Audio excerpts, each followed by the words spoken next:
Assalamualaikum warahmatullahi wabarakatuh dan selamat pagi Bapak Ibu yang kami hormati Bapak Kepala Bapeda Kabupaten Tanah Toraja, yang kami hormati Ibu Kepala Dinas Lingkungan Hidup Kabupaten Tanah Toraja, yang kami hormati Bapak Ibu pimpinan organisasi perangkat daerah se-Kabupaten Tanah Toraja. Bersyukur rasanya pada pagi hari ini kita bisa bertemu meski melalui secara daring, online, tetapi tidak mengurangi maksud dan substansi yang ingin kita bicarakan dari pertemuan ini. Ini sebenarnya kabupaten ketiga setelah beberapa hari ini saya juga mendampingi beberapa kabupaten yang melaksanakan sosialisasi penyusunan KLHS. Jadi kita di Sulawesi Selatan itu ada 12 kabupaten kota yang akan melaksanakan pilkada serentak yang nanti tentunya akan menyusun dokumen RPJMD. Dan semua pertemuannya saat ini hanya bisa kita lakukan lewat seperti ini. Ya, inilah yang mungkin kata Kepala Bapeda tadi, ini normal. Jadi kita berada dalam kondisi yang tidak normal dan kita mulai harus terbiasa seperti ini. Ya, saya rasa ke depan kebijakan-kebijakan koordinasi pertemuan ini juga bisa kita laksanakan lewat ini, sehingga ada hikmahnya corona juga ini banyak menyadarkan kami teman-teman di perencanaan bahwa ternyata kalau ada kegiatan koordinasi sebenarnya bisa kita lakukan lewat konferensi nantinya ke depan, sehingga bisa menghemat dari sisi pembiayaan. Hingga lokasi anggaran mungkin bisa dialihkan ke kegiatan-kegiatan yang lain. Pada kesempatan ini saya akan terima kasih diberi waktu untuk menjelaskan, kemudian memaparkan Bapak Ibu beberapa hal. Kami memang dalam hal ini banyak mendampingi beberapa kabupaten kota dalam pelaksanaan KLHS sejak 2018 dengan alhamdulillah yang ada kemarin itu kurang lebih ada 10 yang kami dampingi dan ya sudah selesai semua dengan baik.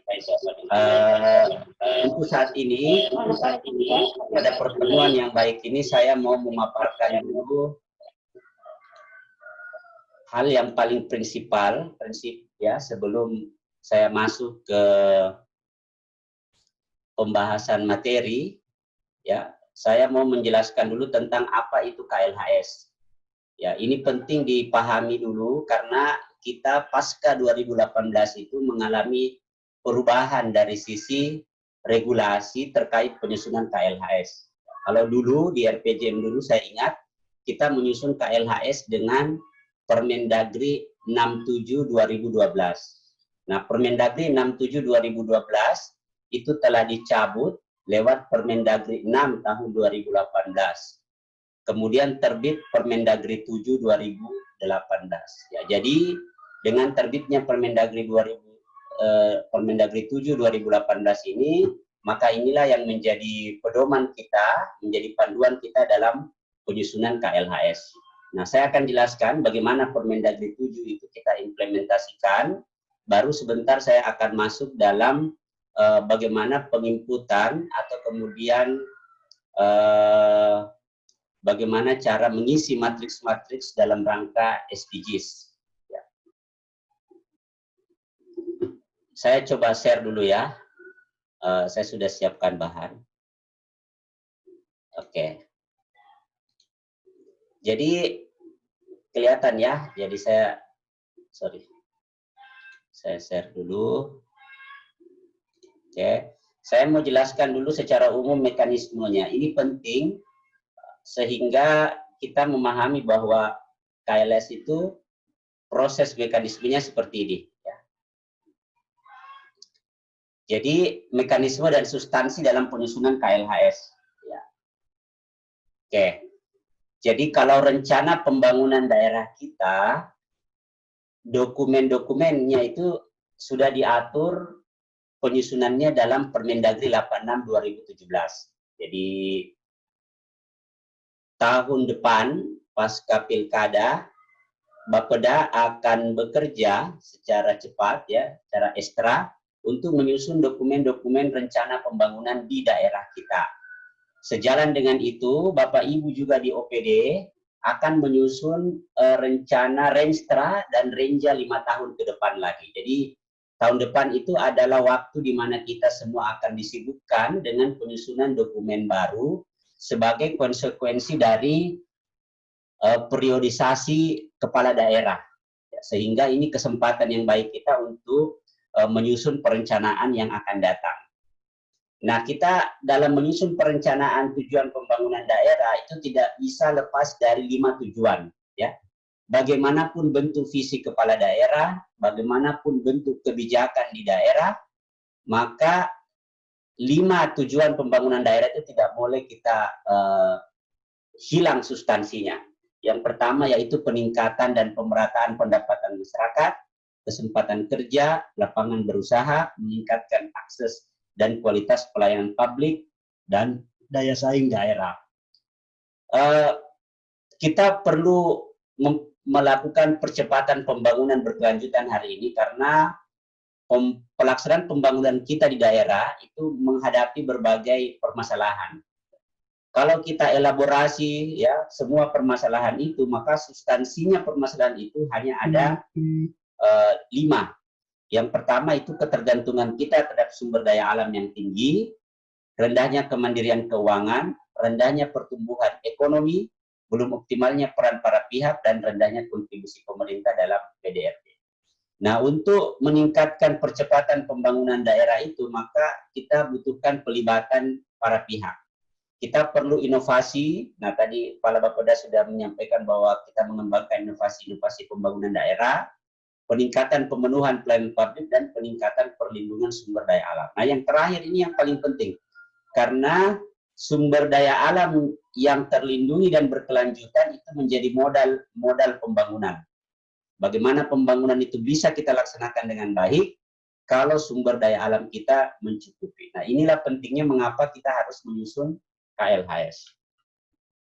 Nah, kalau kita lihat dalam hierarki perencanaan, ya, bahwa itu dimulai dari visi dan misi kepala daerah yang nanti akan dijabarkan dalam tujuan, sasaran, arah kebijakan, program kegiatan, dan seterusnya.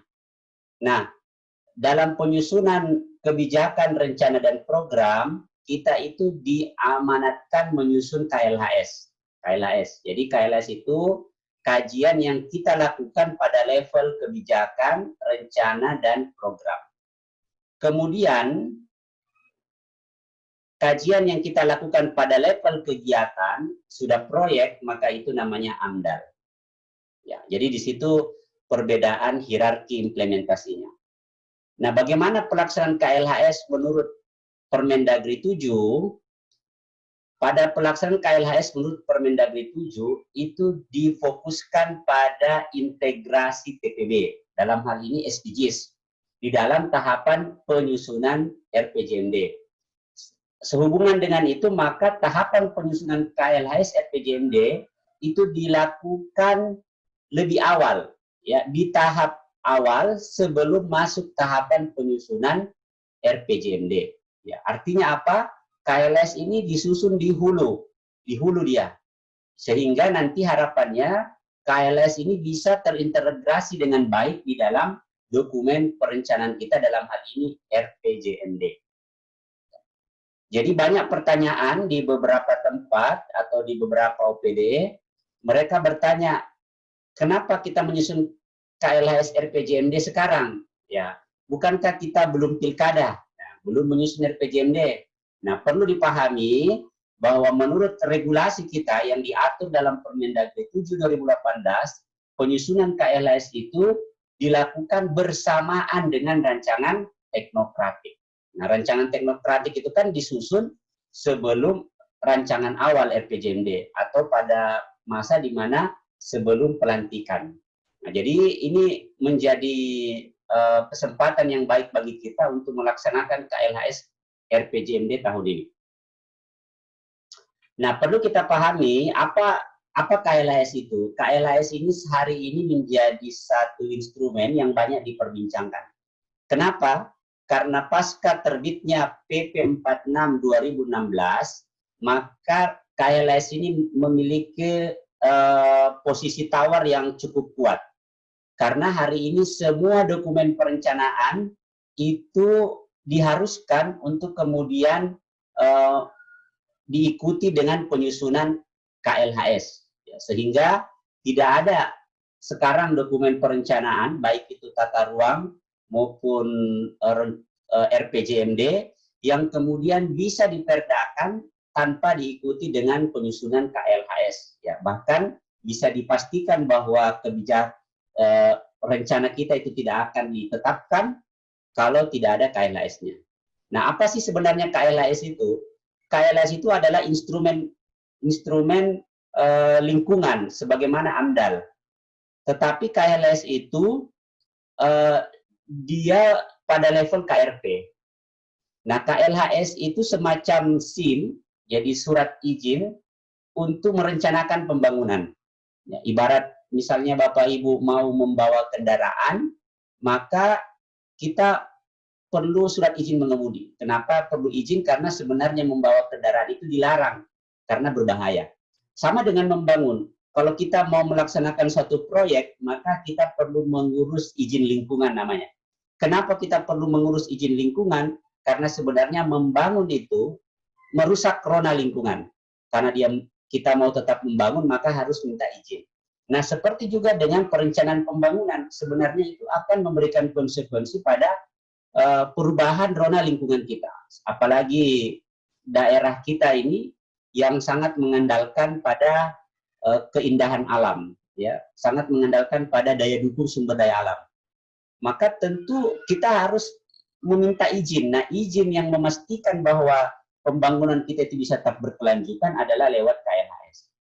Nah, KLHS itu dia nanti adalah rangkaian analisis yang sistematis, menyeluruh dan partisipatif. Jadi sistematis itu ada tahapan-tahapannya, kemudian dia menyeluruh, memikirkan segala hal, partisipatif artinya melibatkan para pihak. Jadi bukan teknokratik yang murni. Kemudian dia memastikan pembangunan berkelanjutan itu dasar yang terintegrasi dalam pembangunan suatu wilayah, kebijakan, rencana, dan atau program.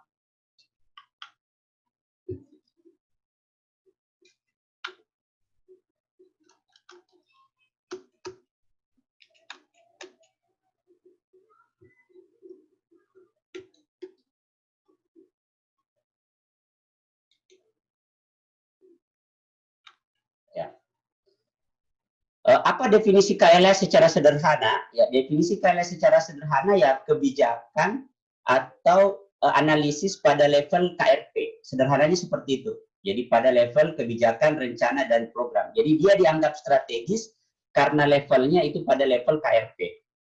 Nah, apa perbedaan KLHS dengan AMDAL? Kalau di AMDAL itu kita melihat dulu KRP-nya, kemudian apa dampaknya ke lingkungan. Nah, kalau di KLHS perspektifnya agak berbeda.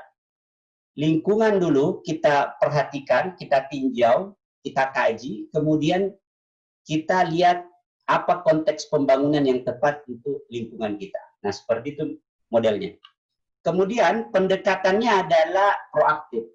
Kalau pendekatan reaktif itu ada rencana program, disusun Bapeda, baru nanti lingkungan memikirkan dampaknya. Nah, itu pendekatan basic impact namanya, berbasis efek.